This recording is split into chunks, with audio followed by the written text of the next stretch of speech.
देश दुनिया की हर बड़ी खबर सबसे पहले आप तक। नमस्कार साथियों, आप देख रहे हैं भारत वायरल न्यूज। आज दिनांक 28 सितंबर 2025, दिन रविवार और हिंदी तिथि आश्विन शुक्ल षष्ठी। आइए बिना किसी देरी के एक नजर आज की प्रमुख सुर्खियों पर।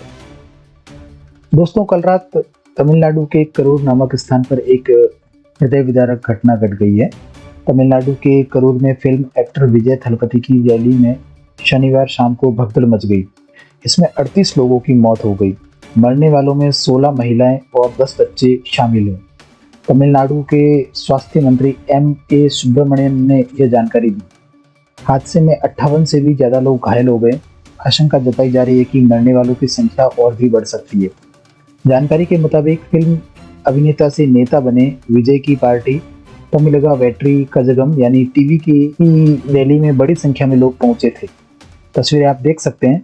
बताया गया है कि 9 साल की एक बच्ची गुम गई थी।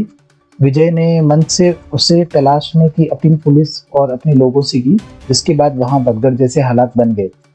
भीड़ में फंसने से कई लोगों को सांस लेने में परेशानी हुई और कई लोग और कार्यकर्ता बेहोश होने लगे। हालात बिगड़ते देख विजय ने भाषण रोक दिया और लोगों से शांति की अपील की। इसके बाद भी भाषण छोड़कर निकल गए। फिल्म एक्टर विजय की रैली के लिए 10,000 लोगों की परमिशन थी।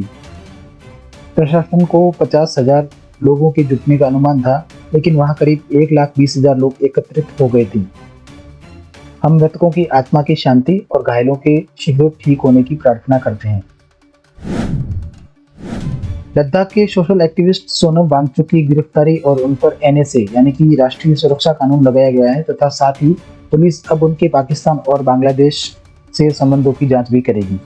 लद्दाख के DGP SD सिंह जामवाल ने शनिवार को कहा कि हमने कुछ दिन पहले पाकिस्तान इंटेलिजेंस ऑपरेटिव यानी कि PIO के एक सदस्य को पकड़ा था। वह वांगचुक से जुड़ी जानकारी पाकिस्तान भेज रहा था। आपको बता दें, लद्दाख को पूर्ण राज्य का दर्जा देने और 6वीं अनुसूची में शामिल करने की मांग को लेकर लेह में पिछले 20 दिनों से भूख हड़ताल और अनशन चल रहा था। 24 सितंबर को ये आंदोलन पहली बार हिंसक हो गया था। इसमें 4 लोगों की मौत हो गई थी और 45 से भी ज्यादा लोग घायल हो गए थे। इसके बाद से ही लेह में सुरक्षा बलों की भारी तैनाती की गई है और कर्फ्यू लगा दिया गया है। हालांकि लेह में 3 दिन के कर्फ्यू के बाद शनिवार दोपहर 4 घंटे के लिए ढील दी गई थी। वहीं उत्तर प्रदेश में बरेली विवाद के बीच मुख्यमंत्री योगी आदित्यनाथ ने बड़ा बयान दिया है। बरेली में हिंसा के बाद CM योगी ने चेतावनी देते हुए एक कार्यक्रम में कहा, मौलाना भूल गया है कि शासन किसका है। वो मानता था कि धमकी देंगे और जबरदस्ती जाम कर देंगे। हमने कहा कि जाम नहीं होगा, कर्फ्यू भी नहीं लगने देंगे। ऐसा सबक सिखाएंगे कि तुम्हारी आने वाली पीढ़ी दंगे करना भूल जाएगी। वहीं इत्तेहादे मिल्लत काउंसिल के अध्यक्ष मौलाना तौकीर रजा समेत 8 लोगों को बरेली पुलिस ने गिरफ्तार कर लिया है। 39 लोगों को हिरासत में लिया गया है। मौलाना को 14 दिन के लिए जेल भेज दिया गया है। पहले उसे बरेली जेल में रखा गया था, बाद में शाम को फतेहगढ़ जेल भेज दिया गया। इसके अलावा 2000 अज्ञात लोगों पर 5 थानों में मुकदमे दर्ज किए गए हैं। कुल 10 मुकदमों में से 7 में तौकीर रजा का नाम है। बरेली में इंटरनेट भी बंद कर दिया गया है। भारत और पाकिस्तान 41 साल में पहली बार एशिया कप की फाइनल में आमने सामने होने जा रहे हैं। जी हाँ, एशिया कप के इतिहास में पहली बार भारत पाकिस्तान के बीच फाइनल खेला जाएगा। यह मुकाबला आज शाम को दुबई इंटरनेशनल स्टेडियम में खेला जाएगा। ग्रुप और सुपर 4 स्टेज में टीम इंडिया ने एक तरफा अंदाज में पाकिस्तान को हराया था। दोनों मैच दुबई में खेले गए। अब फाइनल भी दुबई में ही आज शाम को होगा। हालांकि एशिया कप फाइनल से पहले भारत और पाकिस्तान के खिलाड़ियों के बीच तनाव की स्थिति है। भारतीय कप्तान सूर्य कुमार यादव फाइनल से पहले होने वाले फोटोशूट में भी शामिल नहीं हुए हैं। इतना ही नहीं, टीम इंडिया ने शनिवार को प्रैक्टिस भी नहीं की। वहीं भारतीय विदेश मंत्री S जयशंकर ने शनिवार को संयुक्त राष्ट्र महासभा में भाषण दिया। इस दौरान उन्होंने पाकिस्तान का नाम लिए बिना कहा कि भारत का पड़ोसी आतंकवाद का ग्लोबल सेंटर है। भारतीय विदेश मंत्री ने कहा कि पहलगाम में क्रूर आतंकी हमला हुआ था। भारत ने आतंकी ठिकानों पर कार्रवाई की। उन्होंने कहा कि आतंकी ढांचों का खत्म होना जरूरी है। आतंकियों से लड़ाई हमेशा से भारत की प्राथमिकता रही है। उन्होंने बताया कि आतंक के अड्डे बड़े पैमाने पर काम कर रहे हैं। आतंकवादियों का खुलेआम गुणगान किया जाता है। आतंकवाद की फंडिंग को रोकी जानी चाहिए।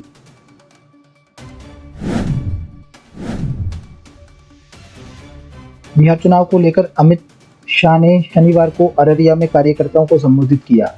उन्होंने कार्यकर्ताओं को मालिक कहा। अमित शाह ने कहा कि सभी दल नेताओं के आधार पर चुनाव जीतते हैं, सिर्फ हमारी पार्टी ऐसी है जिसको चुनाव जीतने का दम नेताओं में नहीं कार्यकर्ताओं में होता है। शाह ने घोटालों को लेकर लालू परिवार पर भी निशाना साधा। लालू एंड कंपनी ने बिहार को लूटा, ढेर सारे घोटाले किए और कांग्रेस ने भी देश को लूटा।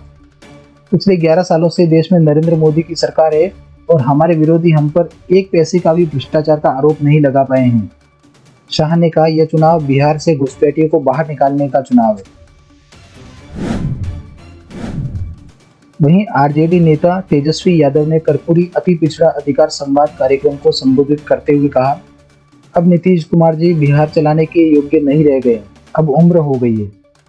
अब बिहार को तेज रफ्तार से तेजी के साथ विकास करना है। हम नई सोच के हैं, नया बिहार बनाना है। एनडीए के लोगों ने अति पिछड़ा समाज को केवल ठगने का काम किया है, केवल वोट बैंक बनाकर रखा है। जब हमारी सरकार बनेगी तब अति पिछड़ा केवल वोट बैंक नहीं रहेगा बल्कि पावर बैंक बनेगा। देश भर में नवरात्रि की धूम है और आज नवरात्रि का छठा दिन है। नवरात्रि के छठे दिन माता के कात्यायनी स्वरूप की पूजा के लिए सुबह नहाने के बाद साफ वस्त्र धारण कर पूजा का संकल्प लेना चाहिए। माँ कात्यायनी को पीला रंग प्रिय है, इसलिए पूजा के लिए पीले रंग का वस्त्र धारण करना शुभ होता है। आप माता को पीले हलवे या पीले पेड़े का भोग लगा सकते हैं। माँ को अक्षत, रोली, कुमकुम, पीले पुष्प और भोग चढ़ाएं। माता की आरती और मंत्रों का जाप करें। माता अपनी दया दृष्टि सदा आप पर बनाए रखें, ऐसी हम प्रार्थना करते हैं। और इसी के साथ आज की खबरों का यहीं पर समापन करते हैं। वीडियो अगर आपको पसंद आया हो तो इसे लाइक करना, शेयर करना और भारत वायरल न्यूज को सब्सक्राइब करके बेल आइकन जरूर दबा देना। रोजाना ऐसी ही इंफॉर्मेटिव जानकारियां, महत्वपूर्ण समाचार देखने के लिए बने रहें भारत वायरल न्यूज के साथ। धन्यवाद।